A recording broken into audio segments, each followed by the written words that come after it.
People with thin walls, what have you heard in your apartment? Story 1. There used to be a couple above me. I never knew them, but once saw them once or twice in passing in the laundry room. Dude was extremely tall, like no less than 6'7", and rail thin. His girlfriend was very short and weighed about 385 pounds to my estimation. Their living room was above my bedroom, and I woke up one morning to the sound of them doing what couples do on their couch, I guess.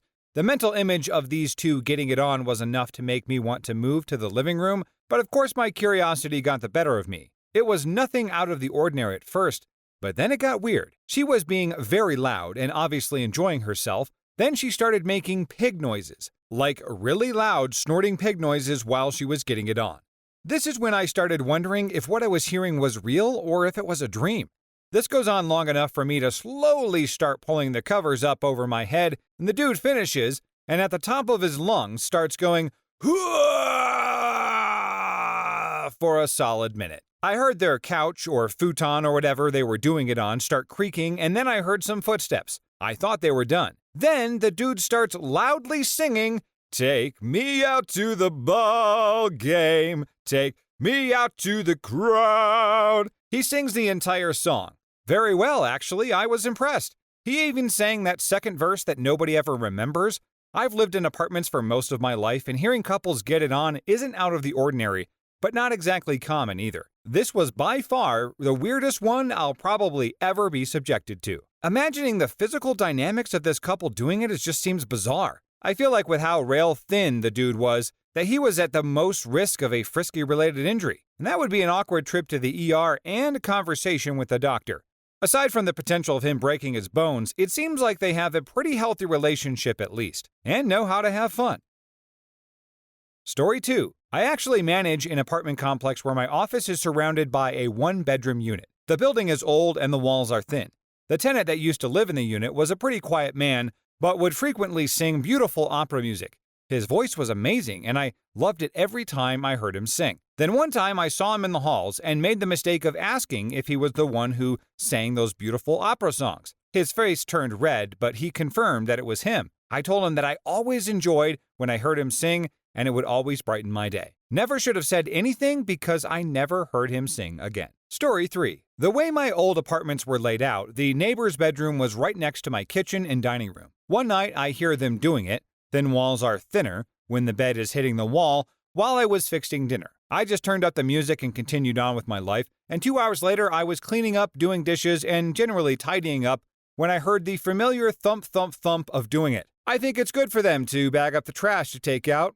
Thump thump thump. I open the door and take my bag of trash outside, and as I'm walking out, I see the male half of my thumping neighbors walking in from his car. Walking back from the dumpster, I see a half-naked dude running out of the neighbor's apartment. Yeah, they moved shortly after that. Story 4. I used to live in a sketchy building, and my landlord lived right underneath me. My landlord was a weird guy, and there were all kinds of rumors about him the whole time I lived there, but I just tried to chalk it up to gossip. There were a ton of homeless people in the neighborhood, which was fine. They were just part of the neighborhood, and anyone who lived there knew them. A lot of days they would hang out on our front stoop, and no one really cared or made an issue out of it. Anyway, I would often hear knocks that sounded like they were coming from the windows, not the front door. I would try to run over and catch whoever it was, but could never catch anyone in time. So one night I hear the knocking while I'm in bed, and it sounds like it's from the window right under me to my left, so I look down real quick and see one of the regular homeless guys in the neighborhood and see my landlord open up the door and let him in. So I lay there listening, wondering what was going on, and as clear as day, I heard the homeless guy say to my landlord, "I need something to eat. I was just wondering if you needed a back rub or something." That's when I realized all the rumors I had heard about my landlord and tried to brush off were actually true. What could possibly go wrong with letting random homeless people into your home? I mean, nothing ever bad happened from that, right? This is a rhetorical question, by the way. I do like how the homeless person was offering whatever skill set they had, like, "Hey, I may not have a job or a home, but I can offer an awesome back rub." Living there at that time was probably rough knowing what was going on there, but if this person ever moved out, they're going to have some interesting stories to say the least. Story 5. Upstairs neighbors were a single mom and teenage daughter. They were very loud. The mom's room was above my room, and one day I had off and was woken up by people doing it upstairs. It was pretty common in the previous couple weeks. This time, though, Someone came in and started screaming, "You're doing it in my bed?" Turns out the daughter had been skipping school and coming back to the apartment with her boyfriend. They were the ones having fun in the mom's bed. The fight that ensued should have earned both women awards. Story 6. I lived under some Cubans who played air supply when they were doing the deed at the absolute loudest volume they could. They also really enjoyed soccer or football, and the woman would make sounds like a siren, just like long extended "woo" for minutes on end whenever something exciting happened. They were pretty terrible neighbors, really obnoxious and loud all the time. They would mop their patio, and the dirty water ran all over our porch. They also poured out used mop water off the patio too. The parking was terrible in that complex, and they would occupy 2 spaces with 1 vehicle. They pretended not to speak English whenever we tried to talk to them. Even before all the problems, I tried to be friendly with my neighbors, but they would also speak loud English right outside our apartment as if we couldn't hear them. So one day I tried to say hello to them and got a terse, rude reply in Spanish followed by "no comprendo." So I casually asked my sister if she thought the guy knew his wife was sleeping with that blonde they always had over. Not made up, they were having an affair. Yeah, there was lots of screaming from their apartment later on. No regrets. Story 7. My last apartment had particularly weak walls between apartments. One night I was reading in bed, and I was unknowingly the third party to a particularly nasty fight between the couple living next door. The fight lasted for almost an hour and was apparently the end of their said relationship, as she was going to leave him and the apartment the next day. The longer the fight went on, the more interested I became, and so I pieced snippets of the reason for the fight together. I did not know them personally, only enough to wave and say hi, help them with carrying up groceries, etc., good neighbor stuff. It seemed like couple A, both early 30s, were becoming bored with their adult life. For whatever reason, they decided that they would fulfill a fantasy of theirs and invite a third individual to join them for their fun. Male A and female A found through some online means male B to join them. I guess things worked out for a while. From the snippets of the fight I caught, male B had joined them on multiple occasions for various fun times. The kicker was female A came home early from a work trip and found male A and male B deeply engrossed in their acrobatics without her. Female A flipped out, and I guess after that point they tried to patch things up, but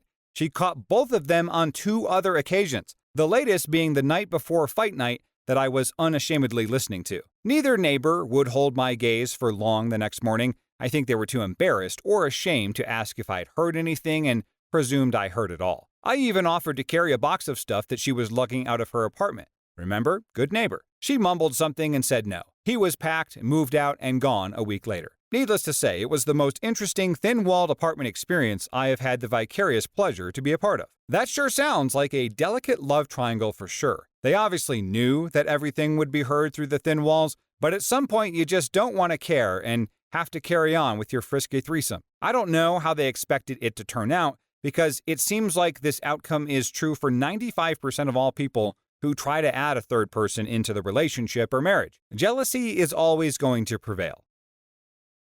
Story 8. My parents told me stories about the apartment they lived in when I was a baby. The lady above us was a classically trained pianist, and her music room was above my room. Apparently, when I would start crying in my crib, she would start playing and I would go right to sleep. After my parents' divorce, my dad stayed in the same apartment. A few years later, when I went to visit him, I was about 10 or 11, I got to finally meet her for the first time. The woman who used to play me to sleep as a baby taught me how to play the piano 10 years later. Story 9. Oh boy. My old neighbors were the absolute worst. Their apartment was behind mine, so we shared a bedroom wall. Loud bedroom gymnastics as well as full-on fights at 4 a.m. I heard the entire breakup. She told me to just leave, and he did. She wasn't expecting that, I guess, and spent the next several hours sobbing and yelling, "Why are you doing this to me?" She also called him about 40 times with no reply. Then got to hear all her rebounds, one of which came over around 2 a.m., and couldn't keep it up, which led to her yelling at him. That didn't stop them, though. They kept trying for hours, and when we knocked on the wall, they effing knocked back. I have a job to get to in 3 hours. God, I hated her. Story 10. I lived on the second floor of 3 floors. Below me, there was a couple who scheduled their fights for Saturday night. You could hear the female absolutely berating the male, saying how he looked at another girl while they were out or something like that, and he would do nothing but resignedly respond in a monotone voice. I couldn't hear his side, it was very much like the teacher in Charlie Brown. Then, the morning after, without fail, they would have crazy loud makeup adult time. Above me was a drummer. Now, I wouldn't mind it, except he practiced early and late, and never really got any better. It was painful. Luckily, he was kicked out, and the punching bag guy took his place. At least he kept a consistent beat, even when it shook my entire apartment. I wonder if living in these little apartments is a big catalyst for people to hustle and save up enough money for their own house. I feel like that would be all the motivation they would need to get the heck out of Dodge. I really do feel bad for people who are just stuck in that environment, or the rest of housing is just so darn expensive, like places in California and New York City. In the comments, anyone have a story of something happening in an apartment which was the last straw that made you move out? Story 11. Years ago, I was living in a second-floor apartment and I got the flu. I was confined to my bed, sleeping as much as possible, and a power outage in the building killed my white noise so I could hear everything exceptionally well, like the guy downstairs furiously jacking it, finishing, and then starting over again. Okay, I think, and try to go back to sleep. Story 12. My upstairs neighbor. I thought his bed springs squeaked, so I thought he was doing it or jumping on his bed or getting in and out of bed all day long. I finally had enough and went upstairs and knocked on his door. He answered almost immediately, fully dressed. I just blurted it out. "It sounds like you're having adult time all day." He totally laughed and asked me to come in. I followed him in, and he used the second bedroom as an office, and it was his office chair that squeaked. He sat on it, and it wasn't near as loud as it was in my apartment, and I don't know if there was some scientific or engineering of the floors and walls reason for this, but he replaced the chair and put a rug under it. Best neighbor ever. Then he got a girlfriend and was actually having some fun time. Yep, I heard that too. Story 13. So close to midnight, I started to hear a bunch of random barking noises from one of the apartments near me. Loud enough to wake me up. Then I started coming to and started processing what I'm actually hearing. As it turns out, my neighbors were legitimately fighting, arguing back and forth, and it got to a point where all you could hear were things being tossed and the guy begging her to stop. And then I heard it. He sobbed, "Why would you look at my phone while I'm in the shower? You should have waited." Now, if you've ever heard a Hispanic woman go off on a guy, the insults start to meld together into each other like machine gun fire. Turns out he'd been cheating a lot and had been gaslighting her for months. Then he caved. "Okay, yes, I cheated on you, but it's only because you were being negligent." She paused for a second and it felt like a lifetime. I was stunned. This woman is always around. They're always going on camping trips and doing outdoorsy stuff. It's not like they work often or long hours. She began tossing more things, packed her stuff, and left after launching another barrage of insults. And they're still together. Story 14. I woke up at 6 a.m. hearing the sound of a nuclear warning siren on full blast coming from the bedroom wall connected to mine. Like, shockingly loud. 1 minute later, it changes to a car alarm. 1 minute later, it's a whistle, so on and so forth, for 1.5 hours. I went to work angry and sleepy, thinking who would leave such a thing on and not be home to turn it off. It happens again the next morning, too, and after 30 minutes staring at my wall, I go over and knock loudly on the door. No answer. Again, I think, who would go on vacation and leave such an obnoxiously loud thing? An alarm. What is happening over there? On before leaving the house. On the 4th day in a row this happened, I called my landlord and left a stern letter in the door and had to work again, sleepy and mad. Upon returning home, there was a note in my door that reads, "I am so sorry. I did not realize our walls were so thin and it was waking you up. I just moved in. I am a deep sleeper and need this every morning to wake up." What, like from a coma? I will try to turn it down some and move it off of our shared wall. They did turn it down from a 9 to like a 3 or a 4, but I still hear it every morning. 6 months later, I'm moving apartments next week. I never understood how some people can sleep so heavy like that. Is that like a NyQuil-induced sleep or something? Because other than a sleep aid, I feel like I wake up to the littlest thing. At least the neighbor at least acknowledged that they were loud and sort of apologized. You can't always say that about most apartment neighbors who have a lack of awareness.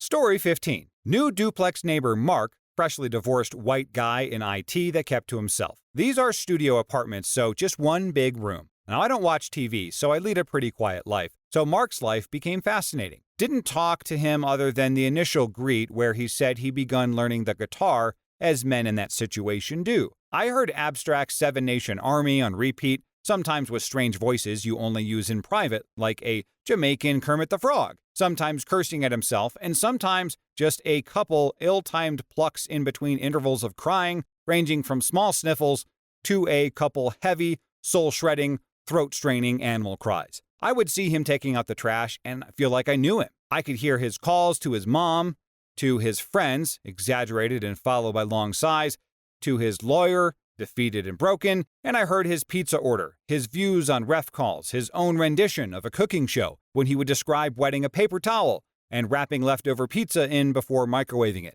He kept at the guitar nearly every night and would eventually play on time, but never really played any other songs, just kept patiently practicing that one. Skip a couple rough months forward to me losing my mind silently through the wall when he played it for his date. My God, I was on the edge of my seat. Flailing my arms like a conductor, I felt like a pageant mom. My man Mark played it flawlessly and the girl loved it. And I cried, and through the wall, just a part of some other story, but feeling right there with this stranger. I don't know how my emotions got involved, but I was so proud of him. I regret not telling him that I knew when I moved out. Maybe he knew. Mark, you legend, you were right. They couldn't hold you back. Keep going and don't doubt yourself. Jamaican Kermit be believing in you, man. Story 16. One time I was studying in my apartment with headphones on, but I could hear someone talking pretty loudly, so I took my headphones off to listen. It was a girl on the phone, having what sounded like a pretty heated argument or breakup conversation. I thought it was someone sitting on the balcony of the apartment above us, and it sounded juicy, so I listened for a while. She said some dumb cliche stuff like he's making a huge mistake and that she's the best he'll ever get. I think she said something about her being so great because she was blonde and he'd never pull off dating another blonde. Eventually, she hung up and I was like, wow, that was weird. She sounds like such a drama queen. Then I left my room to go to the kitchen and walk by my roommate's room. My roommate, who was crying in her room because she'd just broken up with her boyfriend. And I accidentally eavesdropped on her whole breakup. Never did share that bit.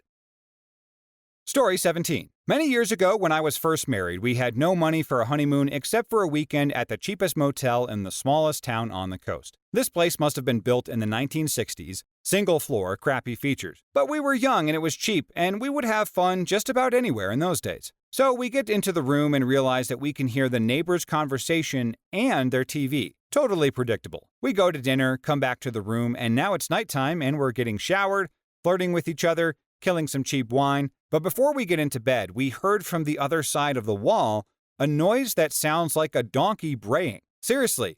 Hee-haw, hee-haw. Partner and I are like, what the heck? And we get into giggling about it, and eventually we fell onto the bed laughing our butts off, hearing hee-haw, hee-haw from the other room. And then we got it. As we bounced and giggled on our bed, the springs made the most obnoxious squeaky noises as if something internal rubbed against something else. Our bed was going hee-haw as we just rolled on it with our clothes on. And then it hit us. They must have been having adult time on a bed that was making this same noise. And because we were kind of drunk and on our honeymoon, we decided it must be a competition. Who can make the beds make the most noise? So after a while, we had two beds going hee-haw, hee-haw. And, of course, they were not synchronized, so it sounded like two donkeys arguing with each other across the wall, and it was all I could not to laugh my ass off through the whole thing. To this day, braying like a donkey is code for us having fun in a cheap motel. Huh, laughing their ass off, get it? I feel like this story is leaving the biggest question unanswered, which is, who won the competition? My money would be on the younger couple on their honeymoon. They have more at stake and have the driving force of their young love behind them. This will be a fun memory to share with their grandkids one day as they talk about the time they made donkey noises while getting it on during their honeymoon.